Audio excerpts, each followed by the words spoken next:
76 है। ओहो, मैथ्स वगैरह सब कुछ ठीक था?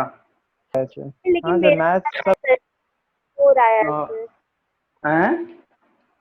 आना चाहिए था सर, 88 कम से कम आना चाहिए था सर, 84 ही दिया है सर। अच्छा ठीक है, कोई बात नहीं, 2-4% आगे पीछे होता है। और कौन है? श्रेया। श्रेया बताओ तुम्हारा क्या है? Sir 96%। Good, very good. Garima. Sir 94%। Good, ठीक है ना। श्रेया किस स्कूल से तुम?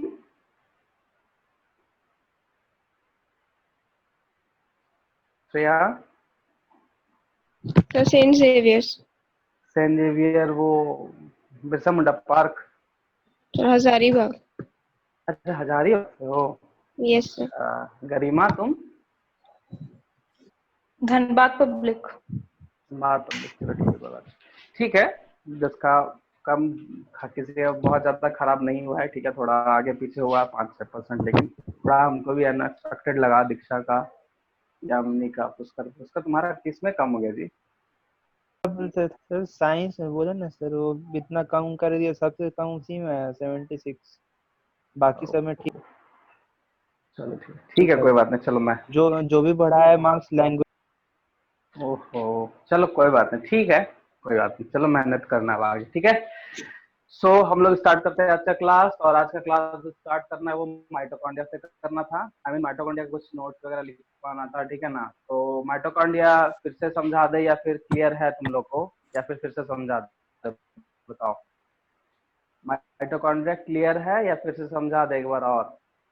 सर एक बार और बता दीजिए। ठीक है, चलो देखो, माइटोकॉन्ड्रिया जो है इसका तुम लोग बहुत पहले से इसका नाम भी जानते होगे। दूसरा नाम क्या दिया गया है? पावर हाउस ऑफ सेल, ठीक है। अब यहाँ पे ध्यान देना है कि हम लोग पावर हाउस ऑफ सेल बोलते हैं, इसका मतलब पावर हम लोग के बॉडी में क्या है, वो एनर्जी है, वो किस फॉर्म में होता है? एटीपी। इसका मतलब सीधा सीधी काम है माइटोकॉन्ड्रिया का प्रोडक्शन ऑफ एटीपी, या फिर प्रोडक्शन ऑफ सेलर एनर्जी भी हम लोग बोलते हैं, सेलर करेंसी भी बोलते हैं, बहुत तरह का नाम है, ठीक है। देखो, माइटोकॉन्ड्रिया एक ऐसा, मतलब बोल सकते हैं कैसा इंपॉर्टेंट सेल ऑर्गेनेल्स है जिसके बिना कोई भी सेल सर्वाइव कर ही नहीं पाएगा, क्योंकि उसको एनर्जी नहीं मिल पाएगा तो कैसे काम करेगा, ठीक है। और कोई भी ऑर्गेनिज्म है, ठीक है, ऑर्गेनिज्म को एनर्जी चाहिए, तो बॉडी का किसी भी पार्ट में कोई भी ऑर्गन हो, सेल हो या फिर टिश्यू हो, किसी में भी अगर माइटोकॉन्ड्रिया नहीं होगा तो वहां पे वो एनर्जी दे नहीं पाएगा, उसको एनर्जी बन नहीं पाएगा, तो एनर्जी नहीं बनेगा तो वो काम कर नहीं पाएगा। मतलब ये बहुत ही इंपॉर्टेंट सेल ऑर्गेनेल्स होता है। तो सबसे पहला माइटोकॉन्ड्रिया जो है ये double membrane bounded cell organelles बोला जाता है। सबसे पहला चीज यही है, ठीक है, ऑर्गेनेल्स बोला जाता है, ठीक है। तो इसका हम फिगर से समझेंगे, ज्यादा बेस्ट रहेगा, फिगर भी बहुत इंपॉर्टेंट है। ये हमारा डबल मेम्ब्रेन बाउंडेड, ठीक है। अब यहाँ पे ध्यान देना, ये डबल मेम्ब्रेन है तो इसको हम सेल इनवेलप भी बोल सकते हैं, और इसका जो इनर वाला पार्ट है, इनर वाला जो पार्ट होता है उसमें एक इनफोल्डिंग स्ट्रक्चर होता है इस तरह से, जिसको हम लोग बोलते हैं क्या? क्रिस्टा। क्या बोलते हैं? क्रिस्टा। सबसे पहले मेम्ब्रेन का नाम समझ लेते हैं, क्या है? आउटर एंड इनर मेम्ब्रेन हम लोग यहाँ पे बोल रहे हैं, ठीक है। Inner membrane and outer membrane बोल रहे हैं, ये चीज ध्यान रखना। उसके बाद अंदर का जो पार्ट है, ठीक है, इनर का जो पार्ट है, इसको हम लोग बोलते हैं मैट्रिक्स। क्या बोलते हैं? मैट्रिक्स। क्या बोलते हैं? मैट्रिक्स। और इसी में इनफोल्डिंग एक स्ट्रक्चर है जो डायरेक्टली इनर लाइनिंग से ही होता है, जिसको हम लोग बोलते हैं क्रिस्टा। एक्चुअली जो भी काम होना है, मतलब अगर एटीपी का प्रोडक्शन करना है तो कहाँ पे करेगा? क्रिस्टा में ही करेगा, ठीक है, क्योंकि क्रिस्टा का काम होता है सरफेस एरिया बढ़ाना, क्योंकि ऑक्सीडेशन वहां पे कराना है। तो यहाँ पे एक इंपॉर्टेंट स्ट्रक्चर है जिसको हम लोग बोलते हैं इस तरह से, बैडमिंटन रैकेट के स्ट्रक्चर में प्रेजेंट होता है, हम लोग को ऐसे देखते हैं तो, ठीक है। इसका नाम बहुत सारा है, 2-3 नाम है, बट हम जो नाम हम लोग को सामने दिखता है वो हम लिखेंगे। इसका नाम जो है, पहला नाम है तुम्हारा alimentary canal, sorry elementary particle canal, elementary particle. और इसी का दूसरा नाम है ऑक्सीसोम। क्या नाम है? ऑक्सीसोम। और इसका एक और इसका जो स्ट्रक्चर डिस्क्राइब करेंगे वो F0F1 पार्टिकल भी बोला जाता है। मतलब ये जो स्ट्रक्चर है इसको हम इधर बना रहे हैं, ध्यान से देना। F0F1 पार्टिकल जो बोले ये टेनिस जो होता है उसके उसी की तरह का स्ट्रक्चर है। ये बेस हो गया, ठीक है, ये F0 ये F1। इस कंप्लीट को इसी को बोलते हैं हम लोग एलिमेंट्री क्या पार्टिकल, ठीक है। अब देखो, और इसका नाम हम दूसरा क्या होता है ऑक्सीसोम। देखो इसके फंक्शन के हिसाब से नाम इसका ऑक्सीसोम दिया गया है, क्योंकि माइटोकॉन्ड्रिया जो होता है वो क्या करेगा, एनर्जी का रिलीजिंग करेगा। तो एनर्जी हम लोग को कैसे बनता है बॉडी में कैसे एनर्जी का फॉर्मेशन होता है, तो सिंपल सा चीज है कि फूड का ऑक्सीडाइज कंप्लीटली कर देंगे तो वहां पे वो ऑक्सीडेशन होने के बाद जो फॉर्म होता है, एक फॉर्म एटीपी होता है, एक फॉर्म H2O होता है और एक फॉर्म CO2 होता है जो हम लोग रिलीज आउट करते हैं, ठीक है। तो यहाँ पे आई मीन जब फूड इंटर करता है, ठीक है, क्योंकि जब हम लोग पढ़ेंगे ग्लाइकोलाइसिस एंड क्रेब्स साइकिल तो समझ में आएगा, क्योंकि ग्लूकोज को जब कंप्लीट तोड़ोगे तभी वो एटीपी में कन्वर्ट होगा। बाकी जो प्रोडक्ट है जैसे बाय प्रोडक्ट में H2 and CO2 बोले वो चीजें, तो ग्लूकोज को कंप्लीट तोड़ना है तो कैसे कंप्लीट तोड़ना होता है। एक्चुअली माइटोकॉन्ड्रिया में होता क्या, छोटा सा चीज बताते समझना यहाँ पे, ठीक है, इसको हम मिटा भी देंगे। सबसे पहले ग्लूकोज है, इसको जब तोड़ना होगा तो सबसे पहले हम लोग टूटेंगे किसमें, पायरुवेट में, किसमें, पायरुवेट मॉलिक्यूल में। फिर ये पायरुवेट मॉलिक्यूल कंप्लीटली जब टूटेगा तो एटीपी में कन्वर्ट होगा और ये CO2 और ये H2O साथ साथ में रिलीज करेगा। तो ग्लूकोज जब पायरुवेट में कन्वर्ट होता है तो इसी प्रोसेस को बोलते हैं ग्लाइकोलाइसिस। क्या बोलते हैं, ग्लाइकोलाइसिस। और पायरुवेट जब एटीपी में कन्वर्ट होता है इसको हम लोग बोलते हैं क्रेब्स साइकिल, क्योंकि हेंस क्रेब्स को ढूंढा था। तो अब ये ग्लूकोज से पायरुवेट, इसको ध्यान देना, ग्लूकोज से पायरुवेट जब टूटता है तो ये कहाँ पे होता है, तो साइटोप्लाज्म में। क्या होता है, साइटोप्लाज्म में, मतलब सेल के साइटोप्लाज्म में ये मैकेनिज्म हो गया। उसके बाद ये जब एटीपी में कन्वर्ट होना है तो ये फिर चला जाता है कहाँ पे, माइटोकॉन्ड्रिया में, होता है जगह माइटोकॉन्ड्रिया में। मतलब पायरुवेट इंटर करता है माइटोकॉन्ड्रिया में। आखिर माइटोकॉन्ड्रिया में इसको क्या मिलता है, क्योंकि वो ग्लूकोज का इंटरमीडिएट फॉर्म है पायरुवेट। पायरुवेट चला गया कहाँ, माइटोकॉन्ड्रिया में, क्योंकि पायरुवेट जब कंप्लीट टूटेगा तभी उसी साइकिल को क्रेब्स साइकिल बोला गया है, ठीक है, उस मैकेनिज्म को। लेकिन माइटोकॉन्ड्रिया में जाता है तो होता क्या है, माइटोकॉन्ड्रिया में जाएगा तो F1 F0 पार्टिकल जो हम एलिमेंट्री पार्टिकल लिख रहे हैं या ऑक्सीसोम लिख रहे हैं उसके साथ मिलके इस फूड का क्या होगा, ऑक्सीडेशन। क्या हो जाएगा, ऑक्सीडेशन। क्या हो जाएगा, ऑक्सीडेशन। अच्छा, ऑक्सीडेशन होगा क्यों, दो कारण है। एक तो ये F0 F1 पार्टिकल जो है वो एंजाइम कंटेन करता है। कौन सा एंजाइम, इसका नाम से ही पता चल रहा है तुमको ऑक्सीसोम है, तो ये कौन सा एंजाइम करेगा, ऑक्सीडेटिव एंजाइम। तो ये जो टेनिस लाइक स्ट्रक्चर है, ये जिसको हम F1 पार्टिकल बोल रहे हैं वो कंटेन करता है ऑक्सीडेटिव एंजाइम। चलो यहाँ लिख रहे हैं थोड़ा, ठीक है, थोड़ा सा जगह का कमी है। ऑक्सीडेटिव एंजाइम क्या है, ऑक्सीडेटिव एंजाइम। देखो अब इसको हमको एंजाइम भी चाहिए और साथ साथ में ऑक्सीजन भी चाहिए। ऑक्सीजन तो हम लोग रेस्पिरेशन प्रोसेस से फुलफिल कर लेते हैं, लेकिन F1 पार्टिकल में जो एंजाइम प्रेजेंट है वो ऑक्सीडेटिव है, वो कंप्लीटली फूड पे जाएगा और फूड को कंप्लीट वो क्या कर देगा, ब्रेक कर देगा, मतलब ऑक्सीडाइज करेगा और अल्टीमेटली जो प्रोडक्ट है ये हमारे सामने मिलेगा। इसीलिए इसको बोलते हैं ATP, sorry power house of the cell, क्योंकि ये प्रोडक्शन ऑफ एटीपी में हेल्प करता है। तो माइटोकॉन्ड्रिया का जो मेन एरिया है, ये जो क्रिस्टा है, क्रिस्टा का क्या काम है, ये सरफेस एरिया बढ़ाता है ताकि पायरुवेट आए और उसके साथ अटैच होकर उसको तोड़ पाए। मतलब कहीं ना कहीं ये ऑक्सीडेशन के लिए सरफेस एरिया का बढ़ाने का काम करता है। और दूसरा, अगर ऑक्सीडेशन की बात करते हैं, ध्यान रखना जो ऑक्सीडेशन होगा किसके हेल्प से होगा, तो एलिमेंट्री पार्टिकल बोल सकते हैं या फिर हम बोल सकते हैं ऑक्सीसोम। क्या बोल सकते हैं, ऑक्सीसोम। तो या फिर एलिमेंट्री पार्टिकल बोलो, F0 F1 पार्टिकल बोलो, कुछ भी लिख सकते हो, लेकिन मोस्ट ऑफ द केस में ये दोनों वर्ड बहुत यूज हुआ, एलिमेंट्री पार्टिकल है ना, F0 F1 पार्टिकल, और इसी को हम लोग ऑक्सीसोम भी बोलते हैं। ऑक्सीसोम भी यूज होता है, ऐसा नहीं कि यूज नहीं होता, but most of the books वगैरह में तुमको दिखेगा एलिमेंट्री पार्टिकल, ठीक है, यही है इसका मेन फंक्शन, ठीक है।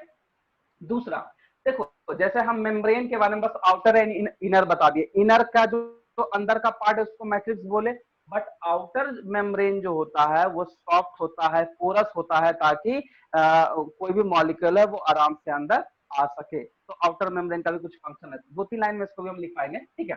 अब देखो जैसे बोले ये तो इसका मेन फंक्शन हो गया, इसके अलावा माइटोकॉन्ड्रिया को सेमी ऑटोनोमस सेल ऑर्गेनल्स भी बोला जाता है। क्या बोला जाता है? Semi autonomous, semi autonomous. ठीक है, एक काम करो तुम लोग पहले इसका स्क्रीनशॉट ले लो, फिर हम सेमी ऑटोनोमस बताते हैं, क्योंकि इसको थोड़ा मिटाना पड़ेगा। ठीक है, तो बोर्ड छोटा है। हाँ, इसको स्क्रीनशॉट ले लो या इसको नोट कर लो सर ये चीज। हाँ बोलो। सर ये तो हम लोग सर पहले भी लिख चुके हैं, तो सर हम लेना। हम वही बता रहे हैं, इसलिए तो हम बोले कि पहले बता चुके थे, फिर तुम लोग बोले तो हम इसलिए बता दिए। अगर लिख चुके हैं तो कोई बात नहीं, मतलब अभी भी ले लो, हो सकता है कुछ चीज अभी इसमें नया बताए होंगे, तो इसको रख सकते हो स्क्रीनशॉट, कोई इशू नहीं है। ठीक है, हाँ ये चीज है, इसको समझना। ये वाला जो पार्ट हम लिखे हैं यहाँ पे, ये हम ब्लू से राउंड कर रहे हैं। ठीक है, इसको समझना होगा, क्योंकि यही मैकेनिज्म होता है पूरा फूड कॉन्फिगरेशन में। ठीक है, जो कि हम लोग रेस्पिरेशन में ये सब मैकेनिज्म आता है, और रेस्पिरेशन का मतलब ही होता है, रेस्पिरेशन इसीलिए होता है क्योंकि फूड का कंप्लीटली ऑक्सीडाइज हो पाए, बस यही चीज है। तो ये मैकेनिज्म इस ये जो पायरुवेट से एटीपी है, ये माइटोकॉन्ड्रिया के अंदर में में बढ़ा होता है। ठीक है, मगर इसको मिटा दें एक बार, हाँ स्क्रीनशॉट ले लो इसको। अब सर कुछ सर पाइरुवेट के बोलो, नीचे लिखे सर। अच्छा स्क्रीनशॉट ले लो एक बार। ठीक है, सर सर हाँ बोलो। हाँ, ग्लाइको क्या होता है? ग्लाइकोलाइसिस देखो, नो सर, तो ग्लाइकोक्लैक्स, GLY। अच्छा ग्लाइकोकैलिक्स, देखो ग्लाइकोकैलिक्स जो है ना, वो प्रोकैरियोटिक मतलब सेल इनवेलप का पार्ट है। देखो प्रोकैरियोटिक का जब सेल इनवेलप पढ़े थे, अगर नहीं पढ़े हो तो बता देते, थोड़ा ब्रीफ कर देते हैं। तो सेल इनवेलप जो आउटर मेम्ब्रेन है, वो 3 लेयर का बना होता है। पहला होता है ग्लाइकोकैलिक्स, सेकंड होता है सेल वॉल, फिर आता है सेल मेम्ब्रेन। मतलब प्रोकैरियोटिक मतलब बैक्टीरियल सेल का ये कैरेक्टरिस्टिक्स है। तो ग्लाइकोकैलिक्स का बहुत बड़ा रोल मतलब होता है बैक्टीरिया में, मतलब प्रोकैरियोटिक सेल में, क्योंकि वो अटैचमेंट का काम करता है, उसके बाद फिर वो रेसिस्ट करता है, उसको तोड़ना बहुत मुश्किल है। ठीक है, क्योंकि उसमें बहुत तरह का मटेरियल प्रेजेंट है, मतलब कहीं ना कहीं तक वो प्रोटेक्टिव लेयर है, स्टिकी कैरेक्टर वगैरह होता है। कभी कभी पूछता है मेडिकल एग्जाम में, देखिए ग्लाइकोकैलिक्स का क्या काम है। मोस्ट ऑफ द क्वेश्चन में जो हम देखे हैं, उसमें ग्लाइकोकैलिक्स का बताया कि ये स्टिकी कैरेक्टर है, मतलब ये कहीं भी चिपक जाएगा तुरंत। ठीक है, तो वो है। लेकिन एक चीज ध्यान रखना, जब ये अटैचमेंट की बात करता है, स्टिकी नहीं अटैचमेंट की बात करता है, कैसे अटैच होगा, तो इसलिए फ्लैजिला होना बहुत इंपॉर्टेंट है प्रोकैरियोटिक में, या फिर मोनेरा में, या फिर बैक्टीरिया में, ऐसा हम बोल सकते हैं। ठीक है, यही है। ग्लाइकोकैलिक्स जो है वो सेल इनवेलप का पहला पार्ट है, और वो बैक्टीरियल सेल में प्रेजेंट होता है, या बोल सकते हो किंडम मोनेरा में हो सकता है, या फिर बोल सकते हो प्रोकैरियोटिक सेल में। तीनों एक ही चीज है। ठीक है, सर हाँ बोलो। सर क्या आप सर 8 बजे से पहले सर थोड़ा कंप्लीट करवा देंगे सर, क्योंकि सर उसके बाद पढ़ना भी होता है ना सर। अरे 8 बजे तक ही क्लास होगा, क्यों परेशान हो रहे हो? सर उससे सर पहले सर। अच्छा ठीक है, वो आएगा ना टाइम, ठीक है हम कर देंगे, ऐसा कुछ नहीं है। वो टॉपिक पे डिपेंड करता है, अगर टॉपिक स्टार्ट हो गया तो फिर बढ़ेंगे, नहीं तो फिर वो हो जाएगा, कोई इशू नहीं। ठीक है, कर रहे पहले इसको ले लो, स्क्रीनशॉट ले लिए, ठीक है। हाँ सर। Yes sir.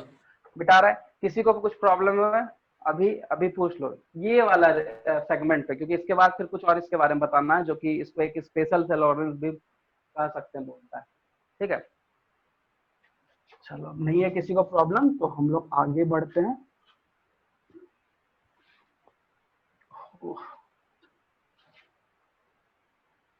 इसी में कुछ बताना है, सो इसको हम नहीं मिटाए हैं। ठीक है, देखो तो हम पहले थोड़ा सा मिट गया, ये आउटर मेम्ब्रेन, ये इनर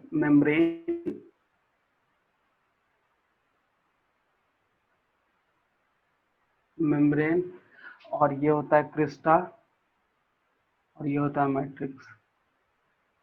ठीक है, चलो अब देखो हम एक वर्ड लिखे कि जो मतलब माइटोकॉन्ड्रिया है, वो इसको हम लोग एक और नाम बोलते हैं semi autonomous cell organelles, cell organelles. ठीक है, देखो सेमी ऑटोनॉमस क्यों?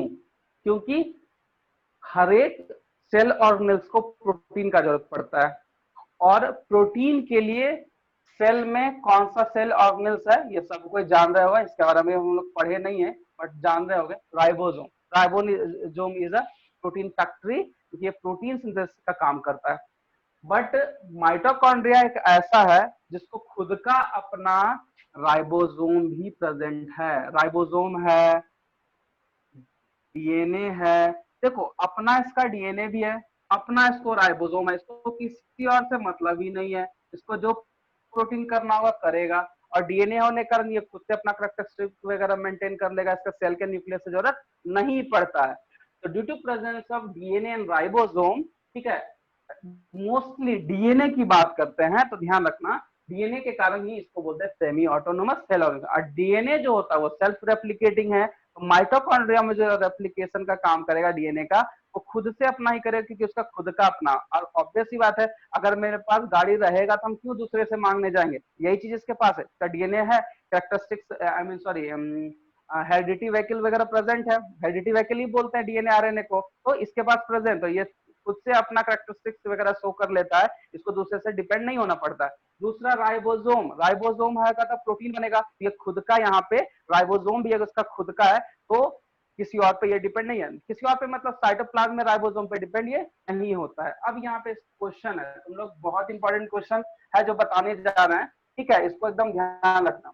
सबसे फर्स्ट में कभी कभी क्वेश्चन कैसे पूछता है, क्योंकि सेमी ऑटोनोमस पे हम बात कर रहे हैं, हम माइटोकॉन्ड्रिया पे बात नहीं कर रहे हैं, सेमी ऑटोनोमस सेल ऑर्गेनेल्स की बात करते हैं, तो दो ऐसा सेल ऑर्गेनेल्स है, ठीक है, जिसमें अपना खुद का डीएनए होता है, जिसके कारण उसको सेमी ऑटोनोमस बोलते हैं। ये क्वेश्चन आ चुका है मेडिकल में, तो एक तो याद रखना माइटोकॉन्ड्रिया, एक क्या याद रखोगे, माइटोकॉन्ड्रिया, और एक याद रखना क्लोरोप्लास्ट। क्लोरोप्लास्ट, अगर क्लोरोप्लास्ट नहीं देता है तो वहां पे प्लास्टिड्स देगा, क्या देगा, प्लास्टिड्स, जो रेस्ट्रिक्शन है कि ये प्लांट में ही सिर्फ प्रेजेंट होगा, कहाँ होगा, प्लांट में। सेमी ऑटोनोमस वर्ड को लेके हम तुमको ये चीज बताए, ऐसे हम प्लास्टिड्स में भी बताएंगे, इसके बाद वही बताने वाले हैं, तो प्लास्टिड्स में भी बताएंगे कि ऐसा होता है। और दूसरा चीज बहुत इंपॉर्टेंट चीज है, सबसे पहले ये बताओ कि यूकैरियोटिक और प्रोकैरियोटिक, ठीक है, तुम लोग थोड़ा बहुत जान रहे हो और पहले ही बता चुके हैं कि प्रोकैरियोटिक में राइबोसोम का क्या यूनिट होता है और यूकैरियोटिक में राइबोसोम का क्या यूनिट होता है, जल्दी से आंसर करो। प्रोकैरियोटिक में 70S होता है और यूकैरियोटिक में 80S। होता है, चलो ठीक है। तो अगर यूकैरियोटिक की बात करें और ये हमारा यूकैरियोटिक सेल है, माइटोकॉन्ड्रिया हमारा यूकैरियोटिक सेल में माइटोकॉन्ड्रिया प्रेजेंट है, ठीक है, तो इसका राइबोसोम क्या होना चाहिए माइटोकॉन्ड्रिया का, अकॉर्डिंग टू कॉन्सेप्ट क्या होना चाहिए, 80, बट ध्यान रखना ये 80 नहीं होता है, ये 70 होता है, ये भी क्वेश्चन पूछता है। डायरेक्टली मेडिकल का ये सब छोटे छोटे क्वेश्चन है जो कि हम लोग बहुत ही ज्यादा गलती करते हैं, राइबोसोम के बारे में बहुत कम किसी को पता रहता है, और मतलब बहुत रेयर केस में ऐसा पूछा जाता है कि राइबोसोम, डीएनए एम्स में और नीट में बहुत बार पूछा गया है, इस तरह का क्वेश्चन दो तीन बार आ चुका है डीएनए सेमी ऑटोनोमस को लेकर, और हमेशा ये दोनों ऑप्शन साथ में देता है, इसीलिए हम इस वर्ड को लेकर साथ में बता दिए, ऐसा क्लोरोप्लास्ट में पढ़ाएंगे, ठीक है।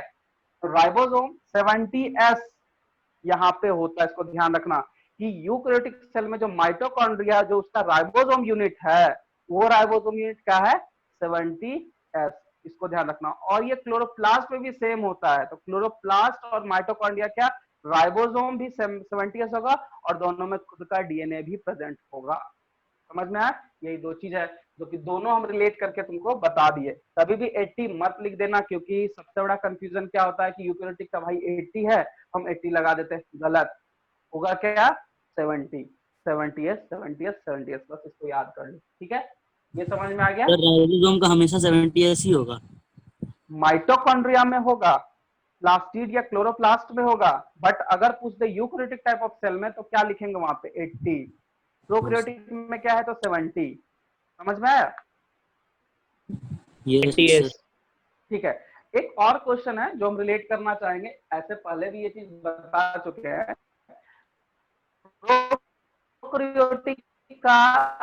प्रोकैरियोटिक में कोई भी सेल ऑर्गेनेल्स नहीं होता है, ये सबको पता है, ठीक है, लोग को पता होगा, क्लास के होगा प्रोकैरियोटिक, वो आंसर करो भाई, तुम लोग को करना चाहिए क्योंकि हम ये बहुत अच्छे से बताएं, ठीक है।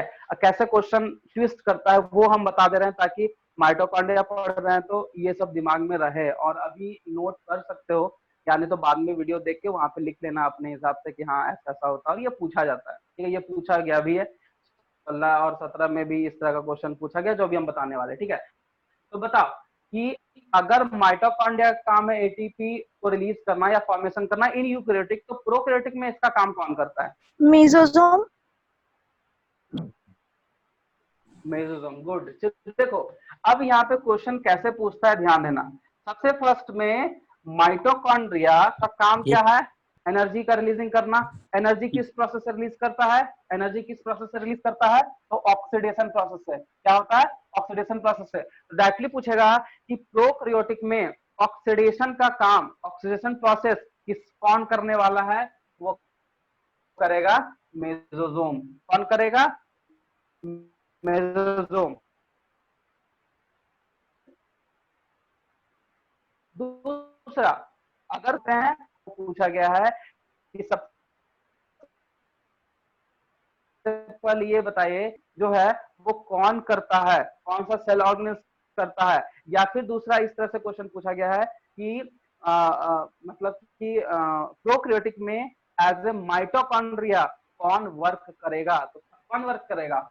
मेसोसोम। तो रेस्पिरेशन वर्ड भी आए तो मेसोसोम, और माइटोकॉन्ड्रिया वर्ड भी आए तो मेसोसोम इन प्रोकैरियोटिक। या फिर बोले ऑक्सीडेशन कौन करता है प्रोकैरियोटिक में? तो कौन करता है? वो मेसोसोम। इस तरह से 2-3 क्वेश्चन एक ही तरह से वो घुमा फिरा के पूछेगा क्योंकि 2-3 वर्ड इसमें आ गया। रेस्पिरेशन भी कौन कर रहा है? तो मेसोसोम।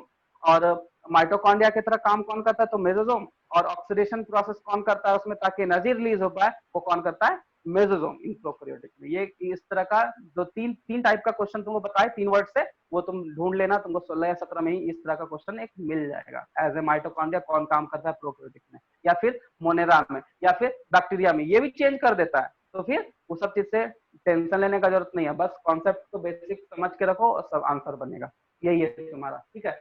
जो भी रिलेटेड था इससे बता दिए, माइटोकॉन्ड्रिया खत्म हो गया, ठीक है। इसको स्क्रीनशॉट ले लो फिगर को, और हम इसका पॉइंट लिख देते हैं, उसको भी स्क्रीनशॉट कर लेना, ठीक है। हो गया स्क्रीनशॉट? किसी को कुछ पूछना है पूछ सकते हो, किसी को कुछ भी पूछना है इसमें पूछ सकते हो। माइटोकॉन्ड्रिया बहुत इंपॉर्टेंट चीज है, बार बार हम बोलते हैं, ठीक है। अब रिलेशन कैसे क्या बनाता है वो भी हम यहाँ पे तुम्हारे सामने रखे मेसोसोम के बारे में। तो अब गलती नहीं होना चाहिए मेरे हिसाब से इस तरह का क्वेश्चन। और इस तरह का क्वेश्चन बहुत बार पूछा गया, मतलब 10 साल में निकालोगे तो 5 बार पूछ लिया है, 4 बार पूछ लिया है। नीट में हो चाहे मेडिकल में हो। खैर इस साल से तो नीट और एम्स सब एक साथ कर दिया है, पहले अलग अलग था, तो इस तरह से क्वेश्चन बहुत रहता था, ठीक है। समझ में आया? ठीक है। और हाँ, डीएनए वाला ऑटोसोमल सेल ऑर्गेनिज्म, डीएनए वाला प्लास्टिड माइटोकॉन्ड्रिया, एकदम इसको ध्यान में घुसा लो, डाल लो एकदम कि हाँ चलो ये चीज होता है। क्लोरोप्लास्ट बार बार याद रखना। अगर क्लोरोप्लास्ट नहीं दिया है तब प्लास्टिड देगा, नहीं तो क्योंकि प्लास्टिड का भी 3 टाइप है, वो हम लोग अभी आगे पढ़ने वाले हैं, ठीक है। प्लास्टिड का भी 3 टाइप है, उसमें से किस में है? तो क्लोरोप्लास्ट में, ठीक है। ये चीज है। चलो अब इसको मिटाते हैं, और कुछ इसमें, ठीक है।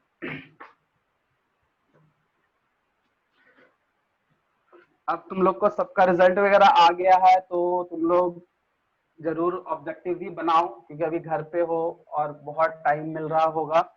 तो कम से कम हर एक सब्जेक्ट का डेली जो भी टॉपिक पढ़ रहे हो पूरे वीक में या पर डे जो भी पढ़ रहे हो उसका जरूर क्वेश्चन बनाओ, रिवीजन करो, डाउट लाओ। क्योंकि अभी के ऐसा टाइम फिर बाद में नहीं मिलता है, क्योंकि स्कूल वगैरह जब हो जाता था आदमी, वो नॉर्मल है, वो हेक्टिक हो जाता, हम लोग भी समझते हैं कि उतना मैनेज नहीं हो पाता। बट अभी हम लोग आराम से घर पे हैं, तो कम से कम ऑब्जेक्टिव जरूर बनाया करो टॉपिक वाइज, ताकि तुमको हर एक टॉपिक का 10-15 क्वेश्चन बना लोगे तो वो एकदम कंफर्म है कि तुम्हारे दिमाग में रह जाएगा। अभी बाद में क्या होता है, चैप्टर वाइज बनाने में बहुत सारा चैप्टर का क्वेश्चन रहता है जो कि कुछ कुछ नहीं बनता, और अभी 10 में से 9 बन जाएगा, ये गारंटी है। एक क्वेश्चन इसलिए नहीं बनेगा क्योंकि कुछ कुछ चीज होता है जो हमको लैंग्वेज नहीं समझ में आया या जो भी है, बट अगर उसको भी ध्यान से दोगे तो वो बना देगा, ठीक है। तो उसको ध्यान रखना है, ठीक है। क्वेश्चन वगैरह बनाओ, मेरा यही बोलना है। अभी क्वेश्चन बना लोगे तो तुम्हारा टाइम वेस्ट कभी भी नहीं होगा। और आगे आगे क्या है, मेडिकल के लिए जैसे 12th भी हम लोग को पढ़ना है, उस टाइम पे भी थोड़ा सा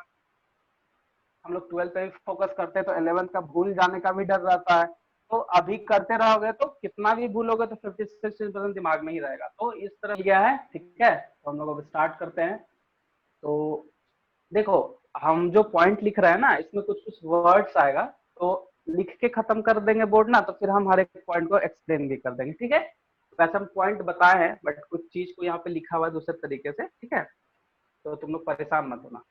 तो सबसे पहला पॉइंट लिखा है mitochondria are cell organelles of aerobic eukaryotes which take part in oxidative phosphorylation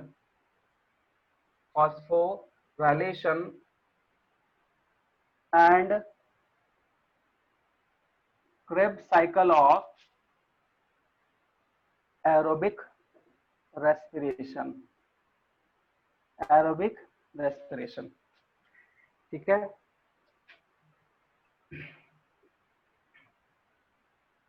mitochondria के बगल में ही हम लिख देते हैं power house of the cell, ठीक है। एक लाइन इसको कम हो जाएगा।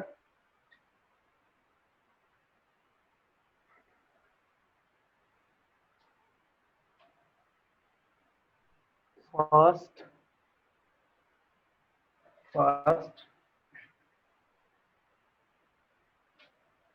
observed by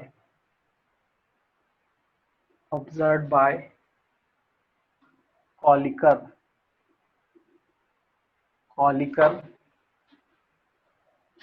in 1850 and name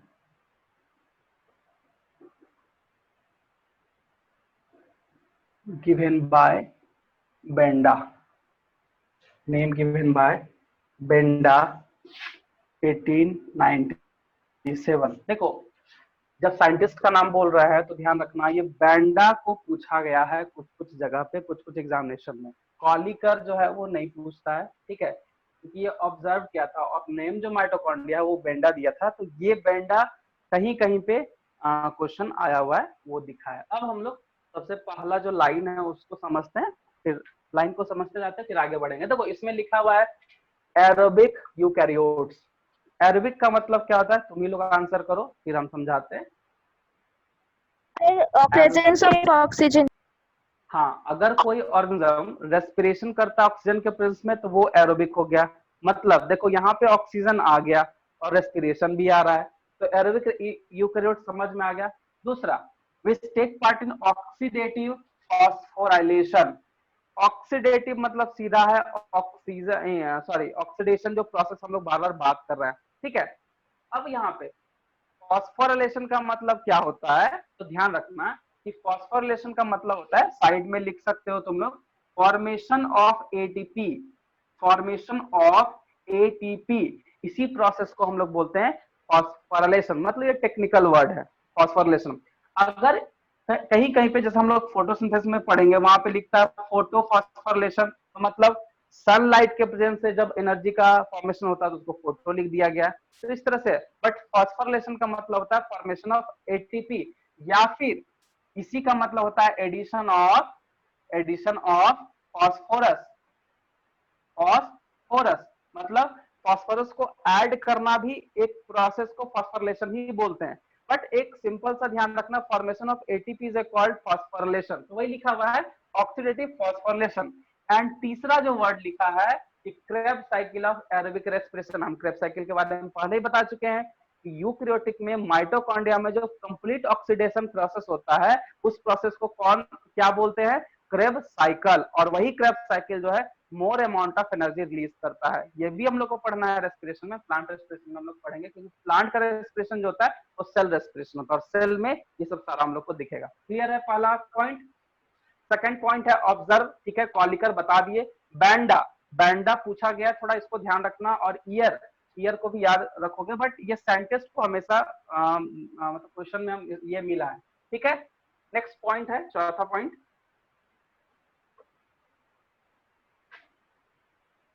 it is absent in prokaryotic and anaerobic eukaryotes। ये भी समझ में आ ही गया होगा, क्योंकि ये तो प्रोकैरियोटिक मतलब वही, मोनेरा भी लिख सकते हैं, किंगडम मोनेरा बैक्टीरिया, और एनारोबिक मतलब एब्सेंस ऑफ, क्या लिख सकते हैं, एब्सेंस ऑफ ऑक्सीजन, मतलब जो विदाउट ऑक्सीजन के प्रेजेंस में अगर रेस्पिरेशन करेगा तो वहां पे एनर्जी का फॉर्म नहीं बनता है। ठीक है, ये चीजें। अब हम लोग आते हैं इसका स्ट्रक्चर में। नेक्स्ट पॉइंट है इसका स्ट्रक्चर। स्ट्रक्चर इंपॉर्टेंट है, ठीक है। स्ट्रक्चर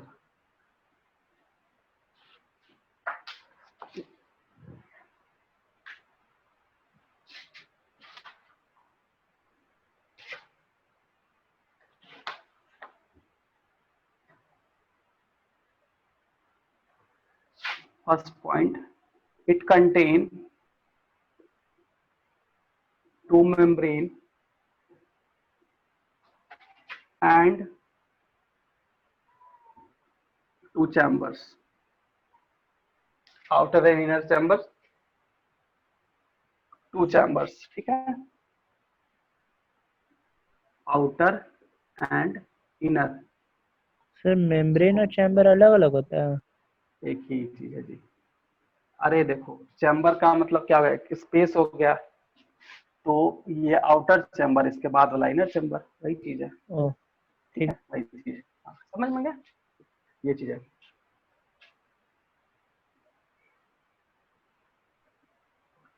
तो सबसे पहला जो है वो है आउटर मेम्ब्रेन। देखो, आउटर मेम्ब्रेन में हम पहले बताए, ये 2-3 वर्ड को ध्यान रखना है, बस इस चीज को ध्यान रखना है, ठीक है। क्या है, तो सबसे फर्स्ट में स्मूथ, डायरेक्टली हम की पॉइंट्स लिख रहे हैं। स्मूथ होता है, permeable to number of metabolites. देखो यहाँ ध्यान रखना, मेटाबोलाइट्स है, मेटाबॉलिज्म नहीं है, मेटाबोलाइट्स मतलब मेटाबोलाइट्स जो एक मॉलिक्यूल होता है, ठीक है, जो किसी ना किसी काम में वो हेल्प करता है, तो मेटाबोलाइट्स है, ठीक है। उसके बाद फिर है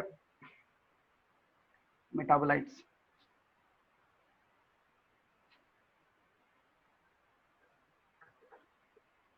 it is due to presence of protein channel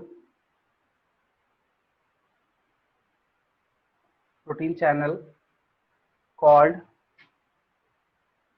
porins or minute pores, ठीक है। A few enzymes are connected with lipid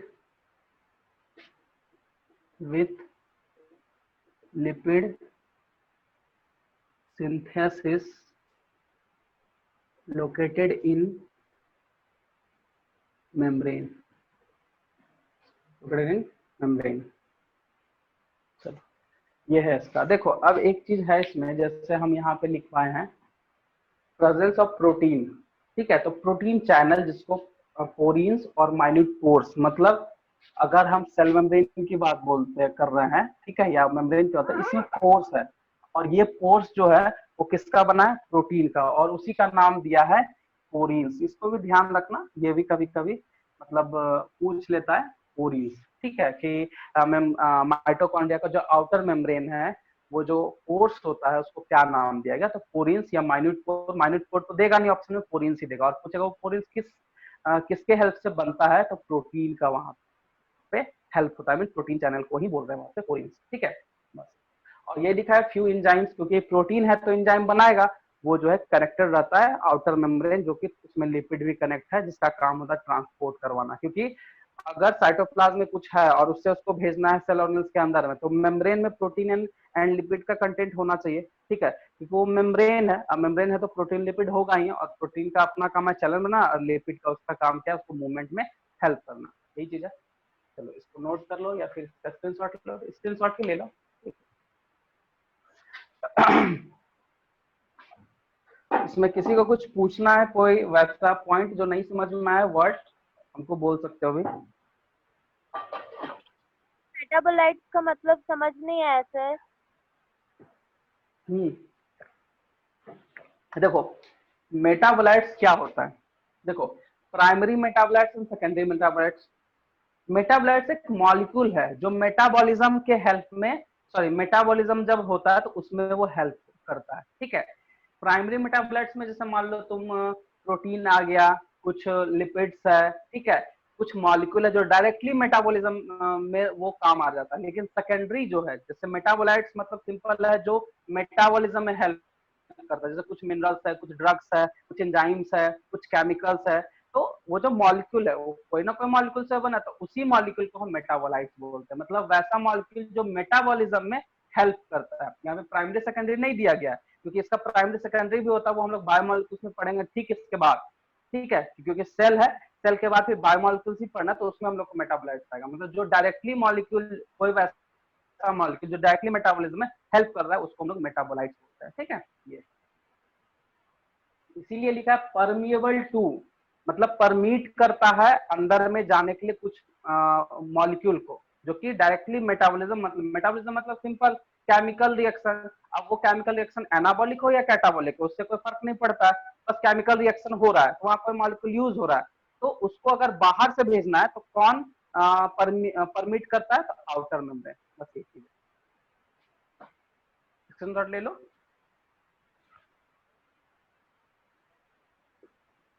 ले लिए सर। हो गया, चलो तो मेरेज कर रहे हैं।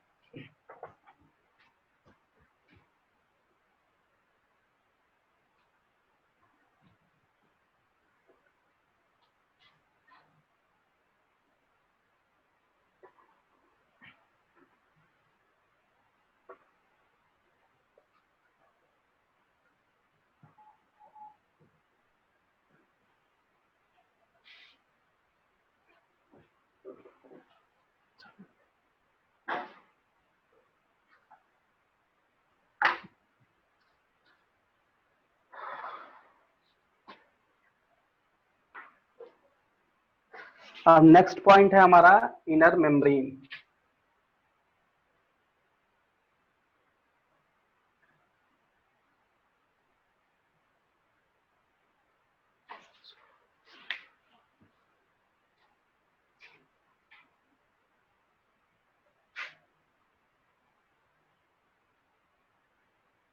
It is permeable to some metabolites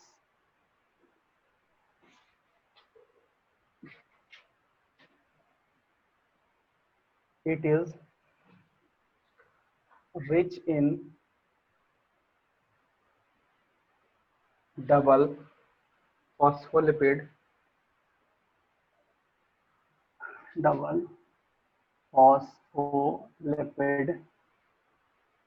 called cardiolipine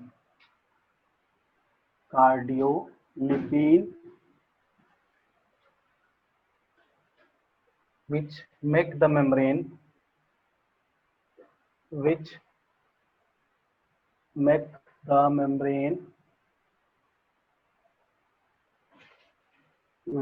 impermeable to ions। देखो एक क्वेश्चन यहाँ भी बन गया, यहाँ भी बनता है। वो क्वेश्चन क्या है कि अगर तुमसे पूछ दे कि इम्परमिएबल टू आयन, मतलब आयन के लिए अगर इम्परमिएबिलिटी प्रोवाइड करता है कौन, इनर मेम्ब्रेन, तो किसके कारण, जिसके कारण वो बना है, तो यहाँ पे ध्यान डबल फॉस्फोलिपिड के कारण वो इम्परमिएबल है। कार्डियोलिपिन वर्ड आया नहीं है, ठीक है, बस ये स्टेटमेंट आया हुआ है। क्या आखिर ऐसा क्यों होता है, क्योंकि कुछ स्टेटमेंट देगा करेक्ट और इनकरेक्ट पूछता है, तो इस तरह का क्वेश्चन रहता है, ठीक है, इसलिए हम इसको लिखवाए।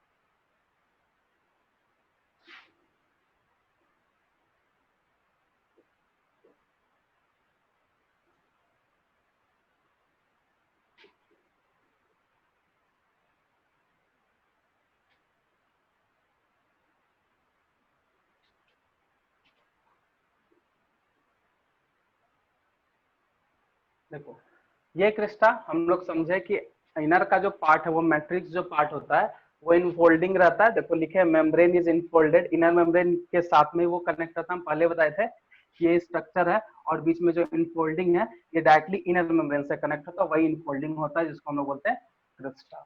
ठीक है,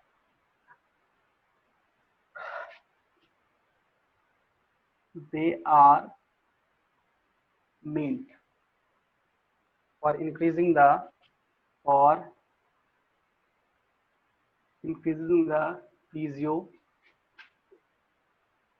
physiological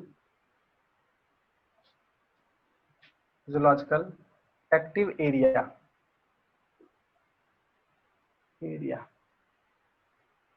of inner membrane. Next point,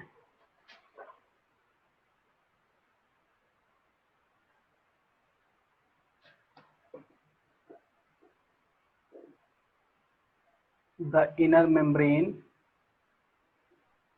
as well as crista contain, क्या कंटेन करेगा बताओ? Small tennis racket like structure, small tennis rocket like particle, sorry structure नहीं, like particle called, क्या बोलते हैं called? चलो बताओ called क्या होगा यहाँ पे? मैट्रिक्स। मैट्रिक्स नहीं होगा, ऑक्सीजोम। ऑक्सीसोम बोल सकते हो या फिर एलिमेंट्री पार्टिकल। और इसको रिप्रेजेंट कैसे करते हैं हम लोग? तो F0 F1 पार्टिकल से। ठीक है, इसका स्ट्रक्चर हम यहीं पे बना देते हैं। ये हो गया F0 जो बेस पे है और ये होगा F1। ठीक है, ये इसको बोलते हैं हेड पार्ट, इसको बोलते हैं स्टॉक। ठीक है, इसको हम लोग क्या बोलते हैं? स्टॉक। ये चीज है।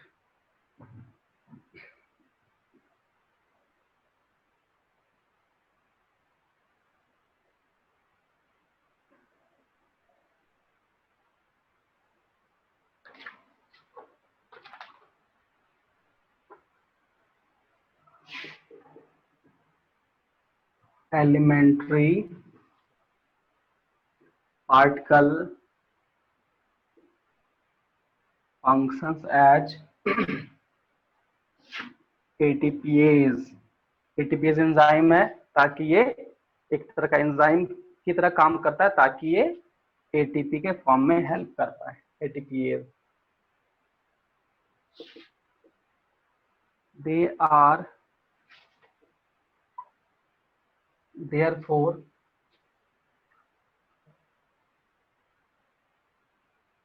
the center of ATP synthesis, the center of ATP synthesis during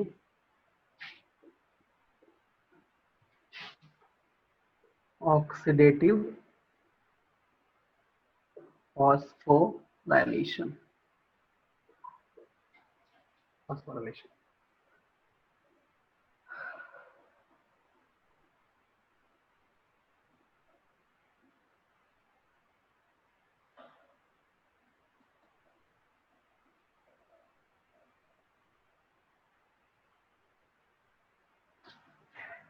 और एक चीज है enzyme of ATC, electron transport chain या सिस्टम में बोला जाता है। Enzyme of ATC are present in inner membrane.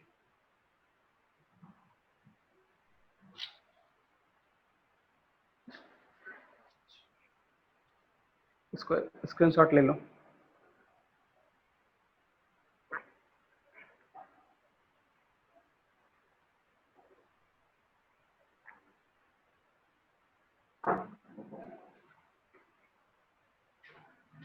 हो गया।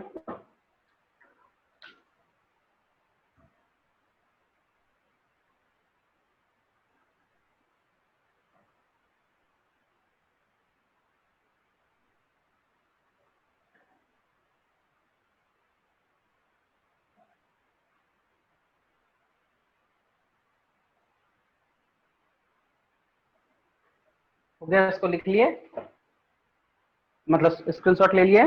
हाँ सर। देखो एक इसमें और प्रॉपर्टी है, इसको बस समझ लो, इसको हम लिखा नहीं रहे हैं, ठीक है। देखो अब एक सवाल है कि जैसे मान लो आउटर मेम्ब्रेन है, इनर मेम्ब्रेन, इसको मिटाएं हम, मिटाते हैं। इसमें एक चीज समझाना था।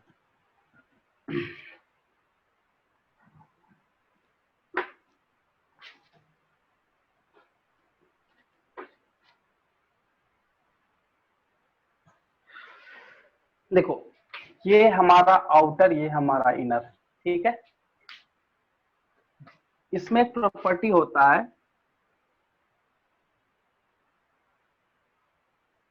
ये दोनों, ये देखो, ये जो पॉइंट ऑफ अटैचमेंट है, पॉइंट ऑफ कांटेक्ट है, ठीक है, इस पॉइंट ऑफ कांटेक्ट को बोलते हैं एडहेशन पॉइंट, ठीक है। देखो ये हमारा था आउटर और ये है इनर मेम्ब्रेन, ठीक है।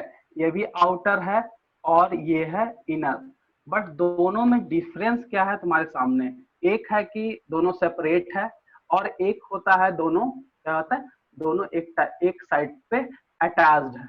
ऐसा हम लोग क्यों बोलते हैं, ठीक है, या फिर ऐसा क्यों होता है, ठीक है।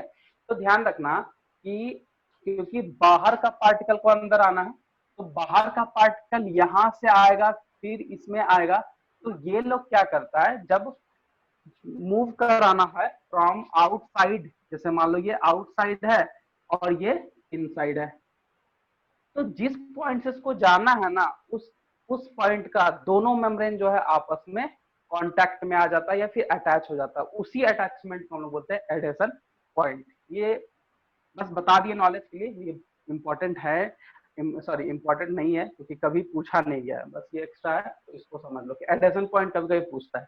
अब इसी में तुमको एक और चीज पूछता है कि माइटोकॉन्ड्रिया में दो, आई मीन जो इसका स्टेट होता है, दो स्टेट होता है, उसको भी समझ लो। माइटोकॉन्ड्रिया में दो स्टेट होता है, टू स्टेट, और एक स्टेट को बोलते हैं हम लोग, एक स्टेट को बोलते हैं एक्टिव स्टेट, एक्टिव स्टेट, और एक को बोलेंगे इनएक्टिव स्टेट, ठीक है। तो इनएक्टिव स्टेट में कोई भी रिएक्शन या फिर जो भी मैकेनिज्म साइकिल वगैरह है वो नहीं होता है, बट एक्टिव स्टेट में जब वो एक्टिव स्टेट या एक्टिव फेज होगा उसमें ऑक्सीडेटिव फॉस्फोराइलेशन भी होगा, दूसरा क्रेब्स साइकिल भी होगा, और तीसरा इलेक्ट्रॉन ट्रांसपोर्ट चेन या फिर सिस्टम ये होगा। मतलब माइटोकॉन्ड्रिया का जो होता है, ठीक है, ये दो स्टेट में होता है, दो स्टेट में हम बताए, तो पहला स्टेट जो है वो इनएक्टिव है, तो एक्टिव में ये सब हो रहा होता है, होते रहता है, अगर वो इस तरह तो एक्टिव स्टेट है, लेकिन अगर कुछ भी नहीं हो रहा है तो उसको हम लोग बोलते हैं इनएक्टिव स्टेट, ठीक है। इसका स्क्रीनशॉट ले लो, ये टॉपिक खत्म हो गया। इसमें कुछ इसका कुछ कैरेक्टरिस्टिक्स भी फीचर है, उसको हम लिख देते हैं, ठीक है।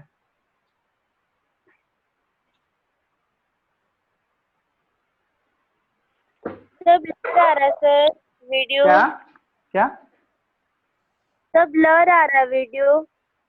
किसी और का आ रहा है ब्लर का, सबका आ रहा है, बताओ, रिप्लाई करो सब कोई। हम लोग का नहीं आ रहा, ठीक मेरा आ रहा नहीं है आ रहा। सर। दीक्षा ठीक है तुम सर। फिर से, हाँ दीक्षा फिर तू सॉरी फिर से रिज्वाइन कर लो, ठीक है ना। मेरा प्रॉब्लम नहीं है, तुम्हारा प्रॉब्लम आ रहा है, ठीक है, क्योंकि सबका ठीक आ रहा है, ठीक है। इसको स्क्रीनशॉट ले लिए, हाँ एक बार फिर से रिज्वाइन कर लो तुम। मेरा अगर सबका ब्लर आता तो हम रिज्वाइन करते, तुम्हारा प्रॉब्लम आ रहा है तो उसको एक बार रिज्वाइन कर लो। हाँ तो इसको स्क्रीनशॉट ले लिए, यस सर। हाँ सबको ले लिए ना, दीक्षा ली तुम, यस सर। इसका, हाँ चलो ठीक है। अब हम इसका कुछ एनाटॉमिकल स्टडी या कैरेक्टरिस्टिक्स बोलते हैं, जो इंटरनल जो पार्ट होता है, ठीक है, वो हम लोग को जानना है क्या क्या प्रेजेंट होता है। तो हम लोग पढ़े ही हैं कि इसमें डीएनए होगा, राइबोसोम होगा, अगर ये सब होता है तो रेप्लिकेशन वगैरह खुद से होगा। बस वही सब चीज हम लिखने जा रहे हैं, ठीक है। Anatomy of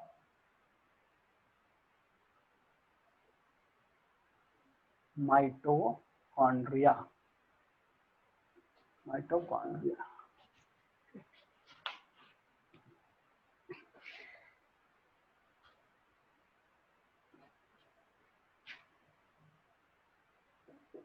it show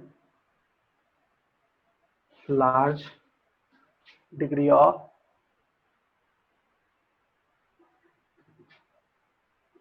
anatomy or independence in their function. Independence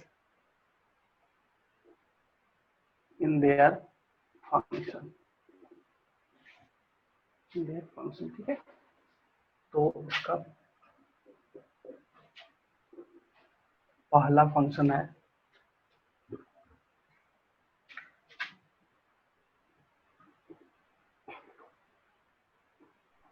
direct लिखते हैं, have their own DNA,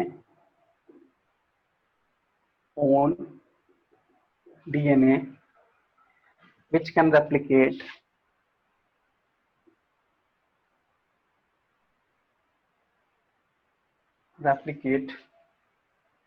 independently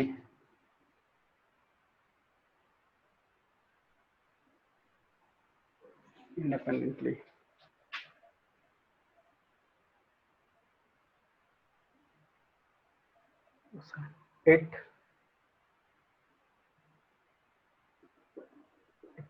mitochondrial DNA produce its own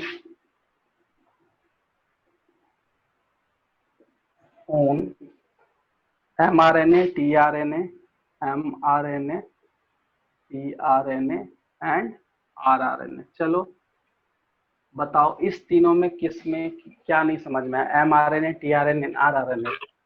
sir mRNA मतलब मैसेंजर आरएनए, और आरएनए का मतलब तो वही राइबोन्यूक्लिक एसिड, और फिर वही हैं? सर टी और आर का क्या हुआ? टी का मतलब ट्रांसफर, ठीक है, और एम का मतलब होता है मैसेंजर। चलो तीनों का मतलब हम बता देते हैं, बस इसको कंप्लीट करने दो। नहीं सर, आर का मतलब आर आर एन ए। हाँ हाँ हाँ बता देते हैं, देखो तीनों बता देते हैं क्या करता है नहीं करता है। देखो M for messenger RNA, T for, इसमें हम लिख रहे हैं messenger, T for transfer RNA and R for ribosomal RNA, ठीक है। तो कैसे काम करता है थोड़ा सा समझ लो। देखो हम लोग जानते हैं ना कि राइबोसोम का मेन काम क्या है? प्रोटीन का सिंथेसिस। तो ये जो दो पार्टिकल है, आई मीन दो पार्ट है, एमआरएनए एंड टीआरएनए, ये डायरेक्टली जो है प्रोटीन सिंथेसिस में हेल्प करता है, ठीक है। तो अगर राइबोसोम का स्ट्रक्चर पढ़ेंगे तो इस तरह से यूनिट सब यूनिट में होता है डिफाइंड, और ये जो बीच से गया हुआ है ये एमआरएनए। तो एमआरएनए जो एक तरह का मैसेजिंग का काम करता है, जो राइबोसोम के साथ अटैच है, और इसी के साथ टीआरएनए भी होता है। टीआरएनए का काम होता है जब प्रोटीन बनता है तो एमाइनो एसिड एक साथ जुड़ता है और पेप्टाइड का फॉर्मेशन करता है, तो टीआरएनए कोड के तौर पे प्रोटीन को अटैच करने का काम करता है। ये हम 12th में अच्छे से समझेंगे। तो टीआरएनए इज एडाप्टर मॉलिक्यूल की जो प्रोटीन के सिंथेसिस में वो कोडिंग को जोड़ना है। जैसे मान लो ये प्रोटीन है, एक एमाइनो एसिड यहाँ पे है, अब दूसरा एमाइनो एसिड बनेगा तब ना यहाँ पे ये कोड बना के प्रोटीन बनाएगा। तो वो जो कोडिंग बनाता है एक कोडोन एंड एंटी कोडोन, वो टीआरएनए का काम है, ठीक है। ये डायरेक्टली प्रोटीन के सिंथेसिस में हेल्प करता है। और आर स्टैंड फॉर राइबोसोमल, तो ये राइबोसोम के फॉर्मेशन में हेल्प करता है, ठीक, बस यही है। तो जहां पे डीएनए होगा ये तीनों काम होगा ही होगा, ठीक है, समझ में आ गया? आगे बढ़ते हैं हम लोग।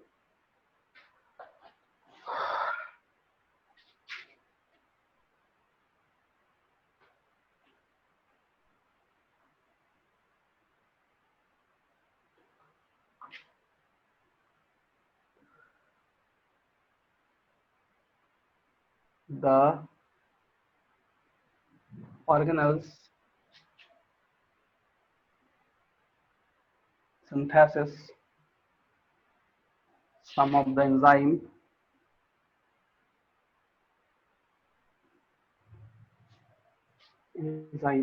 required for their function, required for their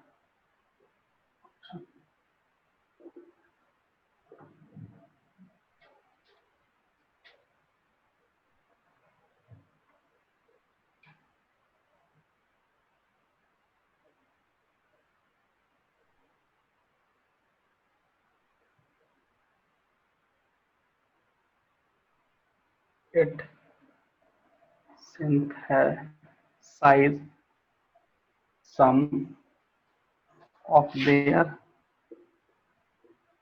own structural protein.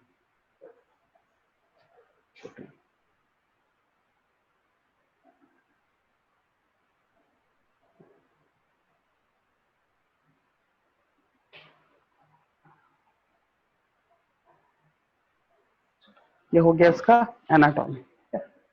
अब इसका फंक्शन है, इसका स्क्रीनशॉट ले लो फटाक से।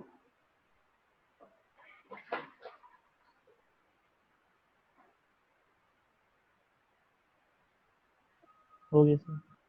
ठीक है,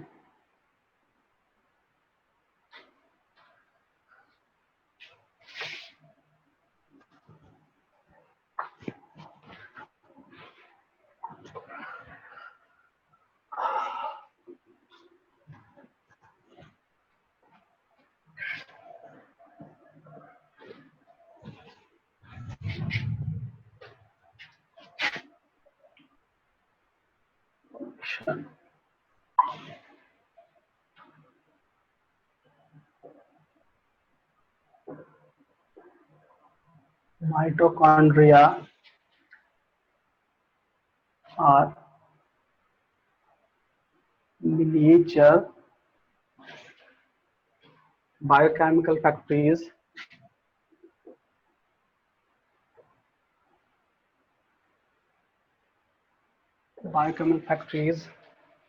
where foodstuff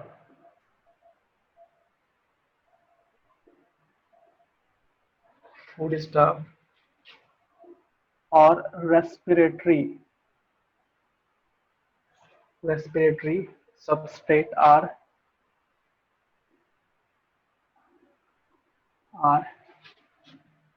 completely oxidized to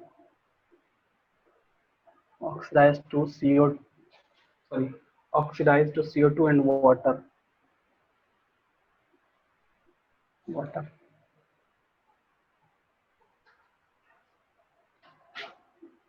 The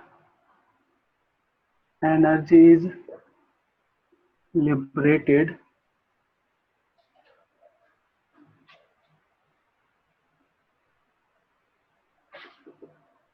in the form of ATP. So it is also called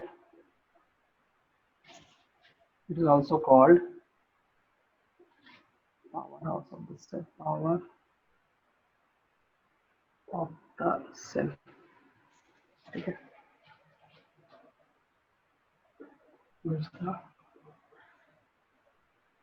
it provide important intermediates for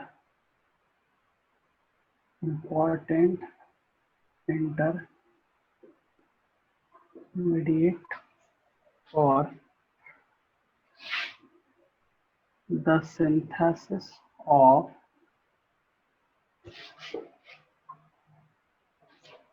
several biochemical like chlorophyll, cytochrome, chlorophyll, cytochrome, chlorophyll, cytochrome, pyrimidines, steroids, pyrimidines,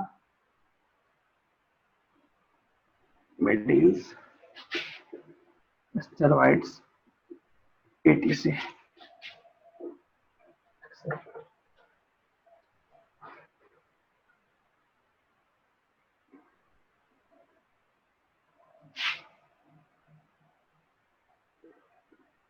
Inner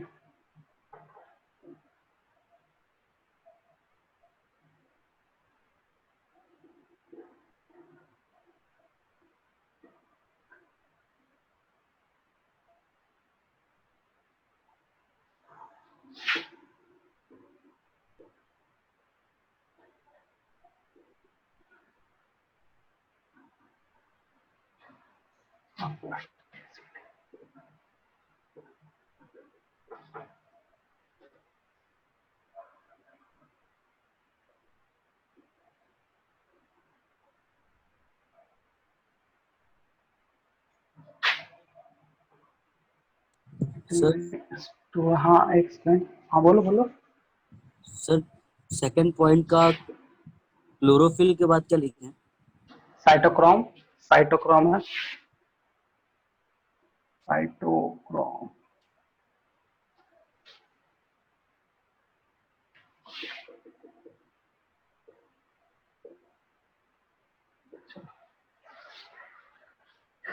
ये topic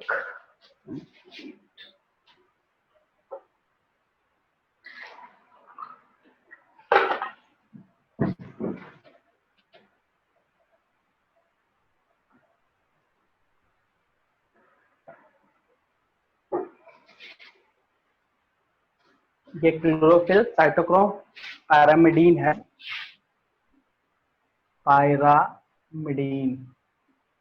इसको screenshot ले लो, ठीक है। 4-5 point है। हैं? हाँ बोलो। Miniature का मतलब क्या होता है?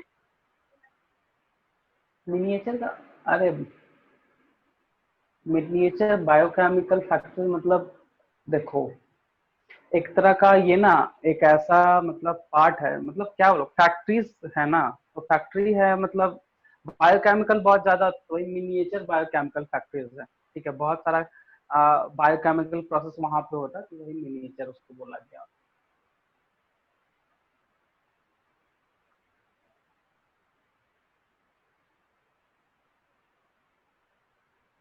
हो गया सर?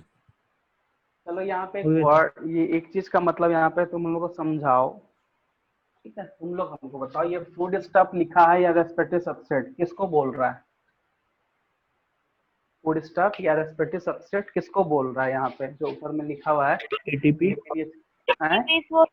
एटीपी नहीं एटीपी नहीं,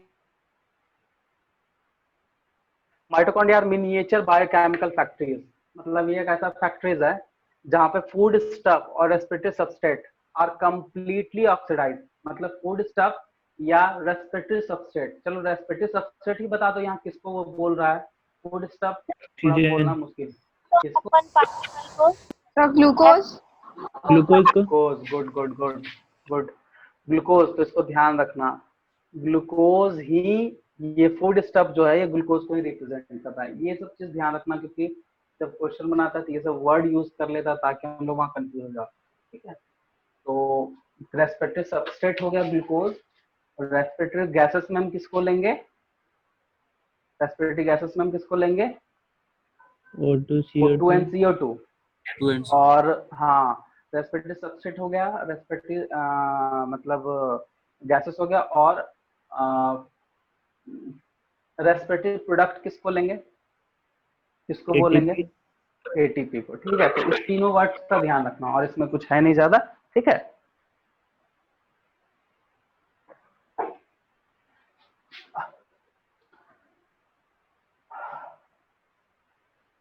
ठीक है।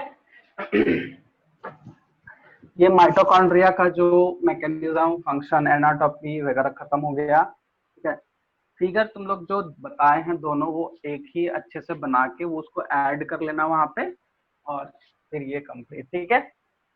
अब हम लोग का जो नेक्स्ट है वो राइबोसोम है, थोड़ा सा हम लोग आज उसके बारे में ब्रीफिंग करते हैं कि राइबोसोम होता क्या। प्लास्टिड सब हो नहीं पाएगा तो हम लोग नेक्स्ट क्लास स्टार्ट करेंगे। राइबोसोम देखो, सबसे फर्स्ट में राइबोसोम जो है ये नॉन, समझ लो पहले, non membrane bounded cell organelles, cell organelles, ठीक है। और दूसरा चीज, अगर इसका स्ट्रक्चर देखें तो ये ग्रैनुलर स्ट्रक्चर मेंटेन करता है, ठीक है, स्ट्रक्चर का होता है।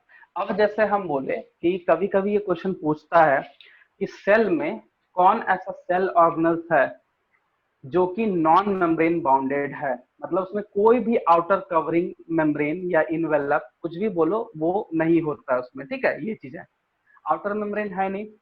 दूसरा ये ग्रैनुलर स्ट्रक्चर, तो हम लोग जानते हैं कि सेल मेम्ब्रेन का काम होता है कि शेप एंड साइज को मेंटेन करना, बट यहाँ तो कुछ है नहीं भाई, आउटर मेम्ब्रेन कुछ है ही नहीं, तो शेप हम ग्रैनुलर कैसे लिख रहे हैं। एक्चुअली इलेक्ट्रॉन माइक्रोस्कोपी में जब इसका स्ट्रक्चर का देखा गया तो ये बस स्ट्रक्चर इस तरह से दिखता है, इस तरह से दिखता है, मतलब ये सर्कुलर टाइप, ग्रैनुलर मतलब सर्कुलर टाइप का, तो छोटा छोटा है और सर्कुलर टाइप का, इसलिए इसका नाम रख दिया ग्रैनुलर स्ट्रक्चर। अब हम लोग इसका डिफरेंस तो बार बार हम लोग जान ही रहे हैं कि राइबोसोम प्रेजेंट होता है किसमें, तो प्रोकैरियोटिक एंड यूकैरियोटिक में दोनों होता है, दोनों में प्रेजेंट होता है। देखो अब यहाँ पे हम लोग प्रोकैरियोटिक के बारे में दोनों का डिफरेंस सही पढ़ते हैं ताकि अच्छे से उसको समझ में आएगा कि है क्या, और ये होता है यूकैरियोटिक, ठीक है। तो यूकैरियोट्स में और प्रोकैरियोट्स में दोनों में तो डिफरेंस है, तो दोनों में डिफरेंस कैसे, तो प्रोकैरियोट्स में जो है वो 70s और यूकैरियोट्स में 80s। यहाँ से क्वेश्चन क्या पूछने वाला है समझना, अब जो हम लोग बताने वाले हैं, हम जो बताने वाले हैं वो उससे क्वेश्चन आया।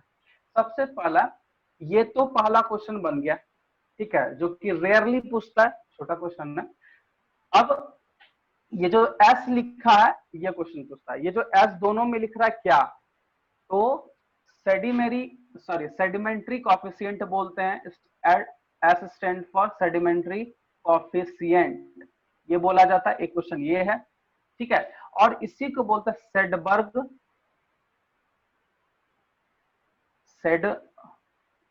यूनिट। थोड़ा स्पेलिंग थोड़ा गलत हो रहा है शायद, एक सेकंड देख लेते हैं,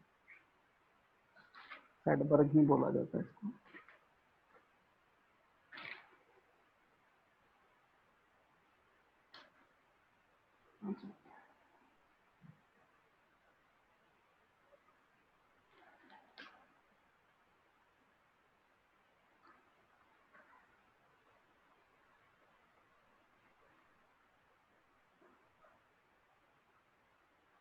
सर SBE, हाँ थोड़ा सा स्पेलिंग में गलती हो, सेडबर्ग, सर SBEDBREG, SBE है ना, SBE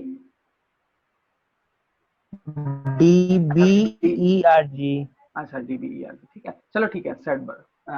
तो इसको ध्यान, मतलब ये एनसीईआरटी में होगा, बी और नहीं है, V है, अच्छा वॉलीबॉल। RG, ठीक है, ठीक है सर V मतलब स्टार्टिंग में SB के जगह S, अच्छा वी बोल है, SBEBRG है ना, हाँ चलो ठीक है, स्पेलिंग देख लेना, ठीक है, थोड़ा स्पेलिंग बस यही है। सेडिमेंट्री कॉफिशिएंट ये क्वेश्चन है,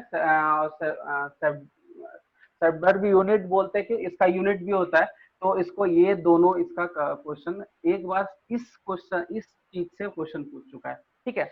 अब देखो जब प्रोकैरियोटिक का राइबोसोम का बात करते हैं तो ये सब यूनिट्स में होता है, सब यूनिट्स में, इसका 2 सब यूनिट्स है, दोनों का दो सब यूनिट्स है, ठीक है, सब यूनिट्स है। तो हम लोग यहाँ पे देखेंगे कि सब यूनिट्स में होता कैसे, ये चीज इस तरह का, एक स्मॉल एक लार्ज। तो इस केस में 50s एंड 30s, स्मॉल जो है 30 होगा और बड़ा वाला जो 50s में होता है। तो यहाँ पे देखो 50s एंड 30s, आखिर ऐसा क्यों होता है, क्योंकि हम लोग बोलते हैं कि जब ये जुटेगा तो टोटल 70 बोलते हैं, जब ये सब यूनिट में होता है तो हम लोग इसको ऐसे सब यूनिट में रिप्रेजेंट करते हैं, और ये क्वेश्चन पूछता है, ठीक है। ध्यान रखना ये छोटा बड़ा जब होता है, तो जब अटैचमेंट होता है तो अटैचमेंट के टाइम पे कुछ ना कुछ मैकेनिज्म है जिसके कारण यहाँ पे 10 जो है वो घट जाएगा, ठीक है। दूसरा चीज, इस दोनों के बीच में एक फोर्स रहता है जो कि एमआरएनए के साथ कनेक्ट होता है, क्योंकि राइबोसोम का सीधा काम क्या है, प्रोटीन फैक्ट्री बनाना। एक राइबोसोम बना देता है, आई मीन एमआरएनए के साथ में। अगर एमआरएनए में एक से ज्यादा राइबोसोम प्रेजेंट होगा इस तरह से, चाहे वो यूकेरियोटिक है प्रोकैरियोटिक हो, उसी को हम लोग बोलते हैं पॉलीसोम, या फिर बोलेंगे पॉलीराइबोसोम। पॉलीराइबोसोम ये वर्ड एनसीईआरटी में भी है, इसको ध्यान देना, ठीक है। ये चीज है। अब एक बात है कि जब प्रोटीन का फॉर्मेशन होता है तो दोनों सेल यूनिट एक साथ अटैच होता है। तो अटैच किसके कारण होता है, यहाँ पे ध्यान देना, Mg2+। किसके कारण, Mg2+। मतलब Mg2+ चाहिए तभी वो अटैच हो पाएगा। अगर Mg2+ का कंसंट्रेशन हाई रहा तो वो अटैच होगा, और लो रहा तो दोनों सब यूनिट अलग अलग हो जाता है, ठीक है। ये है सेम केस है इसमें, बट इसका जो सब यूनिट्स है, छोटा वाला 40s है और बड़ा वाला 60s है। सेम इसमें भी यही चीज होता है जो इसमें होता है, ठीक है। तो इसमें भी अगर Mg2+ हाई है तो वो दोनों कनेक्ट होगा, और नहीं तो वो दोनों अलग हो जाएगा। तो जब प्रोटीन का फॉर्मेशन होता है, प्रोटीन का सिंथेसिस होना होता है, तो राइबोसोम को कनेक्ट होना पड़ेगा, क्योंकि इसमें भी एमआरएनए चाहिए, इसमें भी आरएनए चाहिए। दोनों का प्रोसेस सेम है, बट सेल का टाइप, सेल अलग अलग है, बस यूनिट में डिफरेंसेस होता है। बाकी दोनों में सब कुछ होता है, इसमें भी एमआरएनए होगा, इसमें भी एमआरएनए, और इसमें भी Mg2+ है, इसमें भी Mg+। कब, जब प्रोटीन का सिंथेसिस, उस टाइम पे प्रोटीन के सिंथेसिस के टाइम पे Mg2+ जब वो हाई रहता है, वहां पे कंसंट्रेशन वो हाई हो जाता है, जिसके कारण दोनों अटैच हो जाएगा और वो एमआरएनए के साथ आ जाएगा। और एमआरएनए का काम होता है वो मैसेज भेजना, फिर मैसेज जैसे भेजेगा वहां पे अमीनो एसिड का अटैचमेंट स्टार्ट, वो टीआरएनए के हेल्प से अटैचमेंट स्टार्ट, और वो प्रोटीन बना के फिर वो आगे बढ़ेगा। क्योंकि प्रोटीन बनाना है तो अमीनो एसिड के साथ साथ में पेप्टाइड बॉन्ड भी चाहिए। तो एक अमीनो एसिड प्लस एक अमीनो एसिड, ये दोनों जुटेगा कैसे, एक बॉन्ड से, जिसको हम लोग बोलते हैं कौन सा, पेप्टाइड बॉन्ड। कौन सा, पेप्टाइड बॉन्ड। और यही अमीनो एसिड फर्दर अगर 20 अमीनो एसिड, मतलब 20 यूनिट्स ऑफ अमीनो एसिड एक साथ कनेक्ट होगा with the help of peptide bond, तो ही हम लोग बोलेंगे क्या, वो प्रोटीन का फॉर्मेशन कर रहा है। मिनिमम इसको स्टैंडर्ड अमीनो एसिड बोलते हैं जो प्रोटीन बनाता है, और वो होता है 20 से 22, ठीक है। हर जगह अलग अलग, कहीं 22 बना लिया, कहीं 20 बना लिया, तो इसको ध्यान रखना। अब देखो सर, ये सर तो अगला चैप्टर में ना, इसी में राइबोसोम में ही है, ठीक है। नहीं मतलब ये सर, मतलब कॉन्सेप्ट, ये पेप्टाइड बॉन्ड सब तो पेप्टाइड बॉन्ड वगैरह वो है, बट इसका देखो यहाँ पे जब हम प्रोटीन बना, एक्चुअली ये 12 का टॉपिक है कि प्रोटीन कैसे बनेगा, डीएनए से आरएनए बना, आरएनए से प्रोटीन कैसे बनेगा, तो ये सब मैकेनिज्म वहीं पे होता है। तो डीएनए सॉरी जेनेटिक्स में हम लोग पढ़ेंगे 12 में, बट यहाँ पे हम थोड़ा ब्रीफ कर देते थे ताकि काम कैसे करता है राइबोसोम ये पता चले। तो हम जैसे बताए कि अब यहाँ पे क्या देख रहे हैं कि अमीनो एसिड से अमीनो एसिड जोड़ना है तो पेप्टाइड बॉन्ड। आखिर पेप्टाइड बॉन्ड कौन बनाएगा, तो वही बनाता है कौन, राइबोसोम, जिसमें एमआरएनए कनेक्ट और साथ साथ में टीआरएनए आता है और कोडिंग बना के उसको पेप्टाइड बॉन्ड बनाते जाता है, उसको फिर आगे बढ़ाते जाता है। इस तरह से 2022 बना और वो प्रोटीन बना, फिर वो टर्मिनेट करके उसको बाहर निकाल दिया और प्रोटीन का काम अपना करने लगा। फिर प्रोटीन का काम चाहे जो हो, चाहे एंजाइम बनाए, चाहे अपना केमिकल रिएक्शन बनाए, इसी तरह से राइबोसोम अपना फंक्शनिंग करता है। दो तीन जो पॉइंट उसको ध्यान देने वाला चीज है कि ये नॉन मेम्ब्रेन है, ये दोनों में प्रेजेंट होगा, इसका यूनिट को ध्यान रखना, ठीक है। ये भी कभी कभार क्वेश्चन पूछता है, लेकिन सब यूनिट्स हमेशा पूछता है, ये सब यूनिट्स। और ये पूछता है कि हाँ, पॉलीसोम एंड पॉलीराइबोसोम भी रेयर है, कभी क्वेश्चन वैसा भी नहीं देखे, बट सब यूनिट्स एंड ये जो सेडिमेंट्री कोएफिशिएंट एंड सेडुलर यूनिट है, इससे क्वेश्चन पूछा है। राइबोसोम और इससे ज्यादा क्वेश्चन नहीं पूछता है, ठीक है। राइबोसोम का बस एक ही काम है, मैकेनिज्म से ही समझ में आ रहा है कि ये प्रोटीन के सिंथेसिस में हेल्प करता है, इसलिए प्रोटीन फैक्ट्री भी इसको बोला जाता है, ठीक है। यही है, बस यूनिट्स वगैरह इसको याद रखना, ठीक है। ये है तुम्हारा ब्रीफ, मतलब ये जो मेन है, मतलब टोटली एनसीईआरटी का लाइन तुमको हम समझाए। इसमें देखो जब नेक्स्ट क्लास में हम इसमें और बताएंगे, अभी एनसीईआरटी की लाइन को खत्म किए हैं। ये वाला पार्ट और ये वाला पार्ट में अलग अलग आरएनए होता है, 50 कैसे हो गया, 30 कैसे हो गया, ये भी देखना है। हम लोग इसको नेक्स्ट क्लास में अच्छे से ब्रीफ करेंगे, ठीक है। हाँ, तो आई मीन नेक्स्ट क्लास में उसको डिस्क्राइब करना, ब्रीफ का करना। ये ब्रीफिंग था कि हाँ एनसीईआरटी का सारा कुछ समझ में आ गया हो, आई मीन इसमें मतलब हम बता दिए, ठीक है। इसमें कुछ पूछना है तो पूछ सकते हो, स्क्रीनशॉट इसको ले लो। सर पॉलीसोम क्या है सर? क्या सर पॉलीसोम? एक एमआरएनए में अगर एक से ज्यादा राइबोसोम का कनेक्शन हो जाता है, कनेक्ट रहता है, जुड़ा हुआ रहता है, तो उसी को हम लोग बोलते हैं पॉलीसोम या पॉलीराइबोसोम। ये एनसीईआरटी में लाइन है, एकदम बोल्ड लाइन से लिखा हुआ है, तुम लोग अभी देख सकते हो। हाँ प्रोकैरियोटिक में देख होगा या यूकैरियोटिक में होगा, कहीं देख लेना। प्रोकैरियोटिक में भी दिया है राइबोसोम के बारे में और यूकैरियोटिक में ही दिया, शायद यूकैरियोटिक में ही सारा दिया हुआ है, ठीक है। वहाँ दोनों को कनेक्ट करके जो भी पॉइंट बनता है, हाँ राइबोसोम से रिलेटेड जो भी पॉइंट बनता है एनसीईआरटी पॉइंट, वो तुम लोग अपने से बना लेना, मैं एनसीईआरटी का सारा बता ही दिए। अब इसमें जो जो सब यूनिट्स का जो हम बताए थे वो हम नेक्स्ट क्लास डिस्क्राइब करेंगे, ठीक है। हाँ जी सर हाँ बोलो, हाँ बोलो सर बोलो बोलो।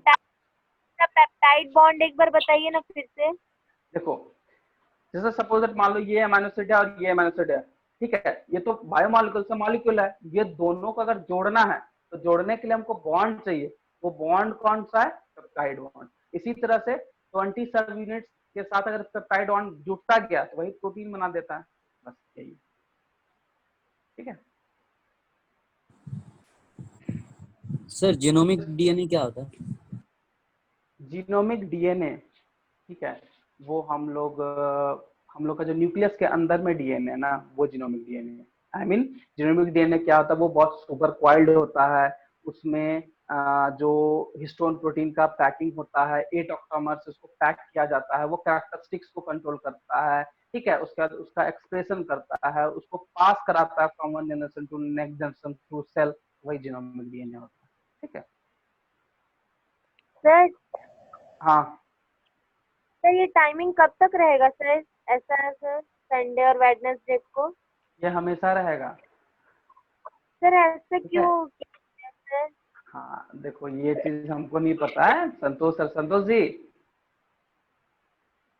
संतोष जी, संतोष सर,